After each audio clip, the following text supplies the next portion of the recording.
அஸ்ஸலாமு அலைக்கும் வரஹ்மத்துல்லாஹி வபரகாத்துஹு. ஒரு அற்புதமான தேசிய குடியேற்ற நிகழ்ச்சி, 139வது வார தேசிய குடியேற்ற நிகழ்ச்சி. ஒவ்வொரு வாரமும் ஒரு சிறந்த ஆளுமைகளையும் ஒரு சிறந்த நற்பண்புகள் நிறைந்த இந்த சமுதாயத்திலே போற்றத்தக்க வாழ்க்கை வாழ்ந்து கொண்டிருக்கக்கூடிய நல்ல மனிதர்களை உங்களிடத்தில் அறிமுகப்படுத்திக் கொண்டே இருக்கிறோம். அந்த வகையிலே இன்றைய தினம் சார் அவர்கள், அருண் சார் அவர்கள் ரொம்ப அழகான முறையில் அவங்களுடைய அந்த பணிவையும் நற்பண்புகளையும் அவருடைய குண அதிசயங்களையும் வெளிப்படுத்தினார்கள்.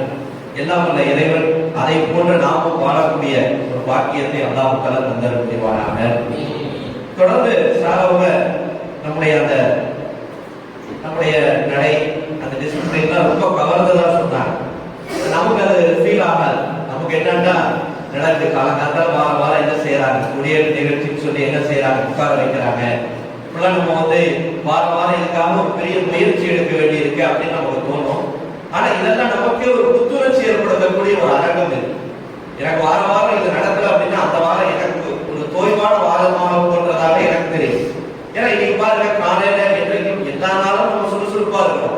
நீங்க காலையில எழுந்திரிச்சு உடனே அதுக்காக ரெடி ஆகி போட்டை மாத்தி அதுக்காக ஃப்ரெஷ் ஆகி இடத்த சுத்தம் பண்ணி அதுக்கப்புறம் வெளியே வந்து பேனரை போட்டு அதுக்காக டீயை போட்டு பாருங்க, எல்லாருமே இணைஞ்சு பணியாற்றோம்.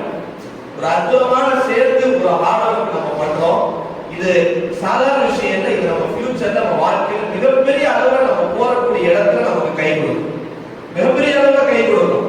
மற்றவெல்லாம் மந்தமா இருப்பான், பெரிய ஸ்காலரா இருப்பான், பிஹெச்டி பண்ணிருப்பான், அவன் படிக்காத டிகிரியே இருக்காது, பார்த்தாலே மந்த தன்மையா இருப்பான், அவனை பார்க்கிறவனுக்கே தூக்கம் வந்துடும். ஆனா மாஷால்லா நீங்க போனீங்க அப்படின்னா ஃபீல்டுக்கு உங்களை பார்க்கிற 10 பேருக்கு புத்துணர்ச்சியா இருக்கு. அப்படிதான் நம்ம ஆக்டிவா இருக்கணும். அதற்கான ஒரு அற்புதமான வாய்ப்பு களமும் தான் இந்த நம்முடைய அரபு கல்லூரி. இன்ஷா அல்லாஹ் இன்னும் அடுத்த ஆனுவல் எக்ஸாம் ஆரம்பிக்க இருக்குது.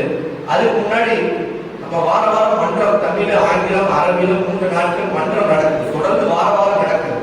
அந்த வகையில இன்ஷா அல்லாஹ் முடியறதுக்கு முன்னாடி பேச்சு போட்டி நடக்க இருக்கு. தமிழ்ல ஒரு நாள் ஆங்கிலத்திலேயும் பேச்சு போட்டி நடக்குது. 3 சுற்றுகளாக நடக்கும் இன்ஷா அல்லாஹ். முதல் சுற்றுல அவங்களே ஓன் டாபிக்ல அவங்க பேசணும். 2வது சுற்றுல ஆல்ரெடி நோட்டீஸ் போட்ட டாபிக் கொடுத்துருவாங்க, அதுல ஏதாவது ஒரு டாபிக் செலக்ட் பண்ணி பேசணும். அந்த 2வது சுற்றுல இருந்து 3வது சுற்றுக்கு அவங்க யார் தயாராகி வர்றாங்களோ, செலக்ட் ஆகி வர்றாங்களோ, அவங்க ஸ்பாட் டாபிக்ல பேசணும். ஒரு இதுல டாபிக் இருக்கும், அதை எடுத்து என்ன டாபிக் வருதோ அதை உடனே பேசணும். போன வருடம் நம்ம தமிழ்ல மட்டும் நம்ம நடத்தணும். இன்ஷா அல்லாஹ் இந்த வருஷம் ஆங்கிலத்திலும் இன்ஷா அல்லாஹ் நடத்தணும். இன்ஷா அல்லாஹ். அதனால யாரும் பின்வாங்கிட கூடாது.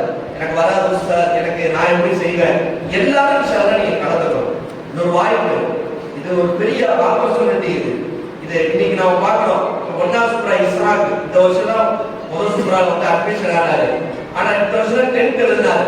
மைக்க பிடிச்சி எவ்வளவு அழகா, தயக்கம் இல்லாம, ஒரு திணறல் இல்லாம அவ்வளவு அழகா ஆங்கிலத்துல ஃப்ரெண்ட்ஷிப்பை பத்தி பேசுறாரு.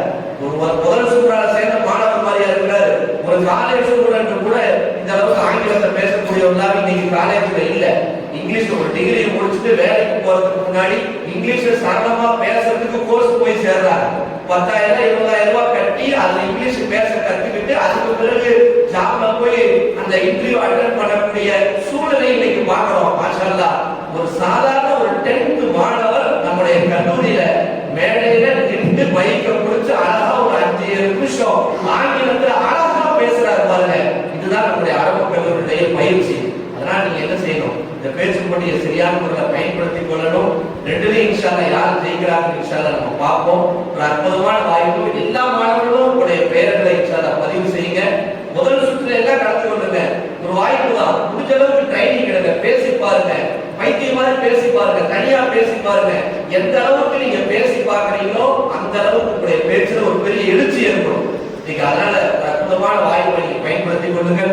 வரக்கூடிய காலங்களில் இன்னும் சரியான முறையில நம்ம உருவாக்கணும். அதே போன்று 5 மாணவர்கள் இந்த வருஷம் நம்முடைய கல்லூரியில் நிறைவு செய்கிறாங்க. அந்த மாணவர்களுக்கு கோர்ஸ் கம்ப்ளீட் சர்டிபிகேட் சென்னையிலேயும் நிகழ்ச்சி ஏற்பாடு செய்யப்பட்டிருக்கிறது.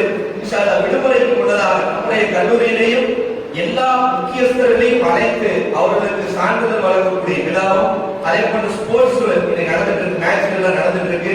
அது கம்ப்ளீட் ஆகி அதனுடைய சர்டிபிகேட்டுகள், மெடல்கள் அந்த விழாவும், அதே போன்று இந்த போட்டிகளுடைய நிகழ்ச்சிக்கான அந்த பரிசளிப்பு விழாவும் இன்ஷாஅல்லாஹ் ஏற்பாடு செய்யப்பட்டிருக்கிறது. அதே போன்ற ஆனுவல் எக்ஸாம் எல்லாருக்கும் ஒரு பெரிய கேள்வி, எப்போதான் லீவு டேட் சொல்லவே மாட்டீங்களே அப்படின்னு இன்ஷாஅல்லாஹ் சொல்லிடுவோம். லீவ் டேட் கரெக்டா இன்ஷாஅல்லாஹ் மே 10ஆம் தேதி ஈவினிங் 5 மணியிலிருந்து இன்ஷாஅல்லாஹ் விடுமுறை அறிவிக்கப்படுகிறது. ஜூன் 3ஆம் தேதி இன்ஷாஅல்லாஹ் ஓபன் ஆகும். இன்ஷாஅல்லாஹ் நம்முடைய கல்லூரி விடுமுறை நமக்கு தெரிஞ்சிருச்சு.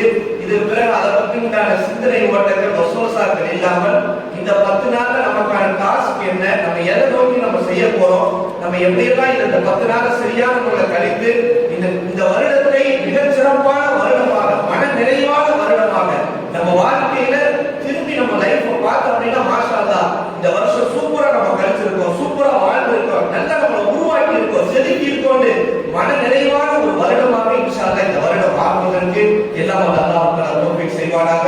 நம்முடைய சிறிய அழைப்பேன் வருகை தந்த அருண் பிரகாஷ் அவர்களுக்கும், அதே போன்று சிராஜன் அவங்க அடிக்கடி சொல்லிக்கிட்டே இருப்பாங்க, அவங்களுடைய அண்ணன் இளையகவி அவங்க அடிக்கடி சொல்லி தமிழ் நல்லா பேசுவாங்க, ரொம்ப அற்புதமான பேச்சாளர் மிக்கவர்கள் அப்படின்னு சொல்லிக்கிட்டே இருப்பாங்க. அவங்களுடைய பேச்சையும் நம்ம கேட்டோம். அதே போன்று இம்ரான் சார் அவர்கள் அவங்க ரொம்ப அழகான முறையில ஒரு கிராமத்துல பிறந்து தன்னுடைய தொடர்ந்து முயற்சியால ஒரு தன்னுடைய தன்னம்பிக்கையால இன்னைக்கு ஒரு மிகப்பெரிய அளவுல அவங்க ஒரு சம்பாத்தியத்துல ஒரு தன்னம்பிக்கையோடு இன்னைக்கு வாழ்க்கையில இன்ஷா அல்லாஹ் வந்துட்டு இருக்கிறாங்க. இன்னும் அவங்க வாழ்க்கையில இன்னும் பல உயர்வுகளை இன்ஷா அல்லாஹ் அடைவதற்கு நம்ம எல்லாரும் துஆ செய்யணும். அதே போன்று சிராஜன் அவங்க மகனார் அஸ்பக் உஸ்மானி ஹசரத் அவங்க வந்திருக்கிறாங்க. ஹசரத் அவங்க இப்பதான் மோதி முடிச்சுட்டு பட்டம் வாங்கி அல்லாஹ்வுடைய கிருபையில நம்முடைய வாவேர் பள்ளிவாசல் அதனுடைய இமாமாக தேர்வு செய்யப்பட்டு அவங்க பொறுப்புலையே ஜாயின் ஆயிட்டாங்க. அதான் அஸ்பக்ட சொன்னேன், எத்தனையோ பேர் இமாம் ஆகிறதுக்கு இந்த ஊர்ல வாவேர் பள்ளியில ஏங்கிட்டு இருக்கிறாங்க. ஆனா வாவேர் பள்ளி ஜமாத்தை நீங்க கண்டிப்பா இந்த ஜாயின் ஆகணுன்ற அளவுக்கு அவங்க அழைப்பு கொடுத்து சேர்ந்து இருக்கிறாங்க. ஒரு காலம் இருந்துச்சு, கைநாதாவுக்கும் ஜமாத் கமிட்டிக்கும் ஒரு பெரிய மோதல் போக்கே இருந்துச்சு. அப்படின்னா நம்ம கேள்விப்பட்டிருக்க அந்த வரலாற்று செய்தியை, ஒரு பொது விஷயத்துல ஒரு மிகப்பெரிய மனக்கசப்பு ஏற்பட்டு அது மிகப்பெரிய சலனமா போச்சு. ஆனா அவங்களுடைய குடும்பத்துல பேரனே அதே பள்ளியில ஒரு இமாம் ஆகக்கூடிய ஒரு வாய்ப்பு அல்லாஹ் மாற்றி அமைச்சிருக்கா அப்படின்னா அந்த நல்ல எண்ணங்களும் நல்ல தூய்மையான சிந்தனையும் அவருடைய குடும்பத்திற்கு அல்லாஹ் வைத்திருக்கிறார் என்பதற்கு ஒரு பெரிய அத்தாட்சி. மென்மேலும் அவருடைய பணி இந்த ஊருக்கு வேண்டும். ஒரு இமாம் சாதாரண கிடையாது, ஒரு புரட்சியாளராக இந்த ஊர்ல எப்படியெல்லாம் இந்த இளைய சமுதாயத்தை வழிநடத்தக்கூடியவர்களாக, இமாம் பொறுப்பு சாதாரண விஷயம் இல்லை, எல்லா நெளிவு சுழிவுக்கு உட்படணும், பொறுமையோடு இருக்கணும், பணிவோடு இருக்கணும், சகிப்புத்தன்மையோடு இருக்கணும். நமக்கு மேல இருக்கிறவங்க கோவப்பட்டாலும் நம்ம அப்படியே கண்டு காணாம போய் இந்த சமுதாயத்தை வழிநடத்துவது மட்டும்தான் நம்முடைய நோக்கமாக இருக்கக்கூடியவர்களாக அவர் உருவாக்கணும். நம்முடைய இந்த ஒவ்வொரு நிகழ்ச்சிக்கும் நமக்கு தொடர்ந்து இதை ஏற்பாடு செய்து கொண்டிருக்கிற சமூக ஆர்வலர் அப்பாஸ் மந்தி அண்ணன் அவர்களுக்கும் டாக்டர் நௌஃபுல் அவர்களுக்கும் ஜஸாக்குமுல்லாஹ் கைரல் ஜஸா, இந்த நிகழ்ச்சி ஏற்பாடு செய்த அத்தனை மாணவ கண்மணிகளுக்கும் ஜஸாக்குமுல்லாஹ் கைரல் ஜஸா. அஸ்ஸலாமு அலைக்கும் வரஹ்மத்துல்லாஹி வபரகாத்துஹு.